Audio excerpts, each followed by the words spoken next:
your brain for the rest of it. Yeah, that's it. So on that mastering chain, there's an EQ on there, and I just crank the high and the low, just like they did. But it does it in a musical way. It doesn't do it in a lot of modern plug-in EQs. It would sound out of place to crank those. It would sound wrong. It would sound terrible. But the way that they work is really musical. So it kind of... The red desks were transistor desks, right? They weren't tube desks. The red desks were valve desks. Yeah, they were tube. Oh, they were the valve desks. Yeah, so then they moved... This is like era of like Sgt. Pepper's, not like Abbey Road. Yes. So yeah, Abbey Road was the only album that they did with the transistor desk. That was a Trident, or was that something else? That was the TG. The TG, desk. Right? Okay, cool. So that's why you know the info. I like vaguely know all these things, and I forget about them, and I'm like not on top of it. But yeah, well, if you listen back to like say listen to Sgt. Pepper's and then even the White Album, and then listen to Abbey Road, the sound's different. It's vastly so different. Yeah, and I love both of those sounds. They're so different, but they're both great. Like I don't know. I always think of Abbey Road as the masterpiece, even if it's not maybe the pinnacle. Like I don't know, like maybe Sgt. Pepper's is like the pinnacle, but like Abbey Road is like the culmination of everything that happened. You know what I mean? That's kind of how I think of those eras and those records. You know, well, Pepper's they'd just finished touring, so they'd stopped touring in '66, and Pepper's was the first album that they could purely concentrate on recording. So it was just a pure expression of creativity in the studio. And by Abbey Road, they'd honed that craft throughout those other albums. And they'd had this desk that, you think that they'd used the red desks since 1963. And they, however many albums they made, 11 albums or something. Yeah, most of their records, right? Exactly, yeah. And suddenly they're using a whole different desk. It must have been crazy for them to hear the sound in a different way. Yeah, and they were really confident with their experimentation in the studio. So I think you're absolutely right. I think it is the culmination of all of that work that they've done, and it sounds it. It's brilliant. Yeah, absolutely. You were about to say something else about the Beatles, and I completely cut you off, and I don't remember what it was. Oh, it's all good. You're talking about the mastering chain and the highs and lows. Yeah. Sorry, as you were. That's right. So that's essentially what I do. So I crank the highs and lows, and I put on a tiny bit of... I had been using the Valhalla reverb and kind of EQ it to sound somewhere, just to give it a bit of space, because ultimately, I'm trying to get the right sound, but I know that people are going to be pulling these into tracks and using them. So I try and get a little bit of a decent roomy sound on, maybe it's a plate reverb or something like that, which I know is not necessarily what they would be using, but I'm just trying to make the drums sound generally good, so that when whoever's using these can just download my drum bus and pull it in to their song and chop it up. And then is there like a convolution reverb of like, Abbey Road Studio 2? Does that exist yet?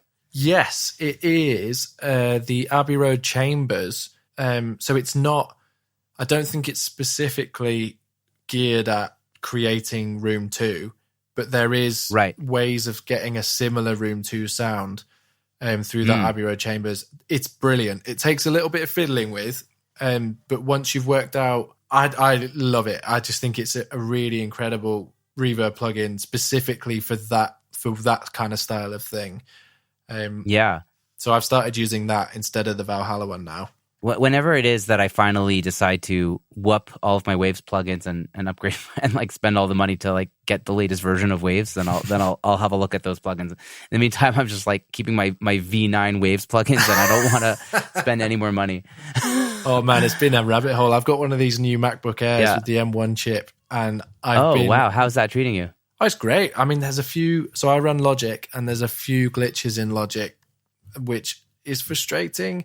It's never been a problem, but occasionally, like switching between projects, Logic will just give up sometimes. And I think they need to sort a few things out. And Waves had an issue at the beginning because I was using a lot of V10 plugins, and now I had to switch to the V12 ones.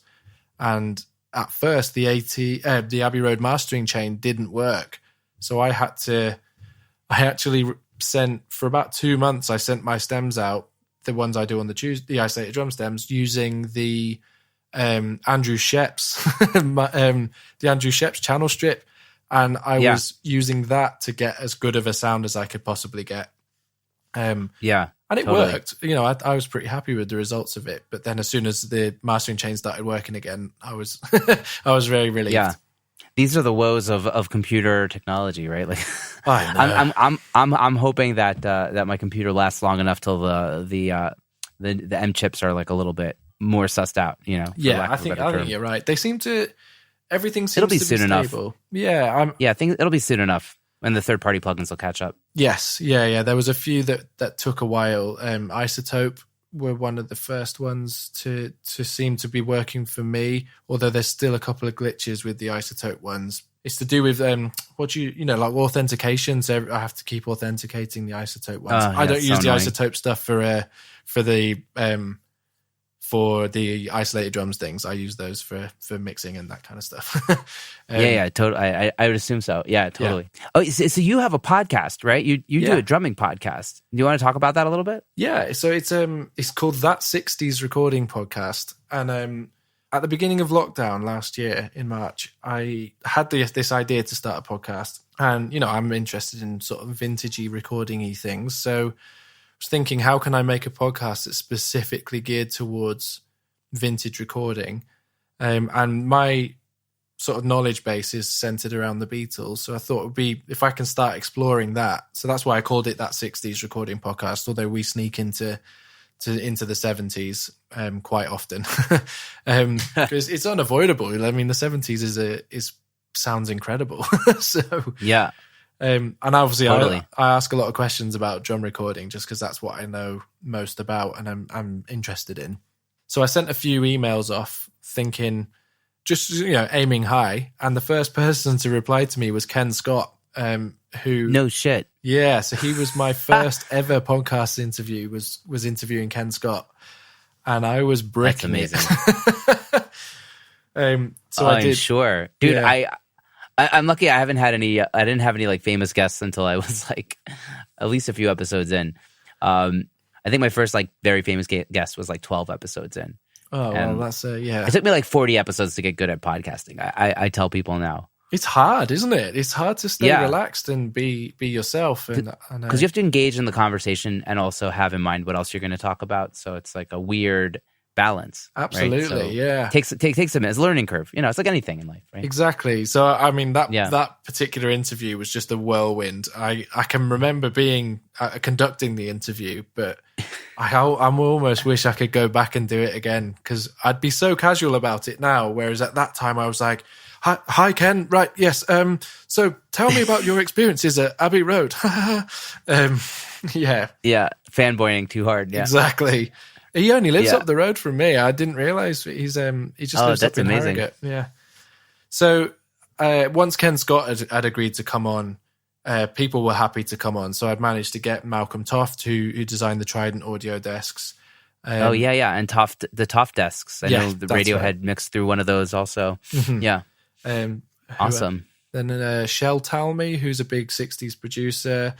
And I've just spoken with a guy called John Kurlander, who was the generation, almost the final generation of engineers to have started at 16 at Abbey Road. And he worked on Abbey Road, the album Abbey Road, I think he was just the tape op on that. But it was nice to get his experiences because he's still working. You know, a lot of the guys who I speak with are, respectfully, they're quite old now, whereas John Kurlander is still working, you know, in the industry. So he had a lot of stories to tell that were sort of fresh in his mind. Amazing. And and I tried to mix that up with finding producers who are just generally interested in vintage style recording. Because for me, this is what the biggest sort of takeaway I've had from running this podcast is that 60s recording, if you like, or 70s recording, analog recording is a mentality more than anything. And it's, you know, you can watch and listen to podcasts all day and become away really confused about the best way to operate in a recording studio as a producer. But really, it's about getting the right thing through a mic. And, you know, the right mic is the one that's closest often. And, you know, is what is what you learn, and you just sort of, as long as the sound's great in the first place, that's kind of what I am aiming at for my drum sessions. I do is, if I can get it in one take, that's great. And minimal plugins, just outboard, great drum sounds, and that's kind of it. And that's what the magic is in the performance, really. Mm-hmm. Like, I think that's what makes and Vance Powell was also talking about this. Is like like back in the 60s and the 70s, the magic was really the performance. And like today, everything is so engineered. We do so much tuning, so much editing, and obviously there's a upside, huge upsides to that. But the big downside is that we don't try to capture the magic nearly as much as it was back then, where it was just like, let's get a really killer take and let's perform the song. And that is missing, I think, in today's music very often. I agree with you. And I think there's a lot tied up in that first of all, we have the ability to edit, so we can edit the mistakes out. But also, I would say, without going down the rabbit hole too much, but there's a lot of anxiety in sort of people these days, especially with the way that sort of social media operates. So they feel compelled to put out perfect music, if you like. Because you'd be seen as not, if you put something out that's imperfect, maybe you would assume that people might think that you don't know what you're doing or whatever, and everyone wants to be seen to be confident in what they're doing. And a lot of a lot of 60s and 70s records there's loads of mistakes all over them, and the mixes that we think are great were just, they're mixes because that's the way it was. Ringo had maybe one overhead and the hi-hat's that loud because that's how loud he played it. It's not been mixed loud. He played it that loud. And they didn't have a choice but to have that hi-hat that loud or whatever. The pro mixers didn't even start until like the 80s, right? So yeah. Well, it's interesting. This John Kurlander, who I've just spoken to, he calls himself a balance engineer still. And he's a renowned mixer. He's won Grammys he mixed Lord of the Rings soundtrack. And wow, it's a bit tongue in cheek, and because I asked him about it, and he knows it's a little bit of a facetious thing to say, but ultimately, a balance engineer is what they were back there. They were just balancing the mics that they had, and I think that's you're totally right. It's lost. I've just recorded a record this weekend that we were just talked about before we started recording this, and we tracked band live in a room together, and it was a really interesting experience because it's not something I've done since I was probably 18. Wow. And suddenly, I've done live sessions, and I do something called the 2-track sessions where we record straight to 2-track tape at my studio. We just do cover versions, but recording an album all together like that, suddenly it was, there was 4 of us, and if one of us made a mistake, at the end of every take, someone would be like, "Oh yeah, that was great," and then somebody would be like, "Yeah, that wasn't so great for me." And it's weighing up how not great was it for you versus how great it was for that person, and that's the magic. It's the magic that you're talking about. Like, it doesn't matter. Yeah. Some bits were a bit fluffy occasionally, and you just have to go, "Yeah, it's cool, man. It just sounds great like that." Yeah, musicians, it's so funny when an individual musician will be like, I don't know, I'm not sure this was a great take, just because they did like one like tiny flub that nobody else in the band even cares about, right? Like nobody, like, especially when it's live stuff, when you listen to like a live recording, like, it's a live session, you're not looking for perfect, you're looking for the performance, the vibe, the energy, and like, okay, maybe there'll be a flub or whatever, but you can't take that away from the overall picture. It's you kind of have to give it a bigger, broader picture. And for sure. And and it's funny. It's like, even when you start editing and you start getting into the minutia, it's hard to stop. Like you pull up Melodyne because there's like one out of pitch note. Next thing you know, you're Melodyning a whole bunch of other notes. It's just so easy to just like go all out once you've opened the tool and the technology. It was the same for me when I first started playing remote sessions. I would. The very beginning, I was editing everything because I wasn't sure exactly, do I need to be bang on the click every time? Are these people expecting me to send them perfectly in time drum tracks? And, I wasn't quantizing, but I was doing some heavy editing on what I was sending people. And now I rarely edit anything because I mean, there's nothing that's particularly wrong, but if something's a little bit ahead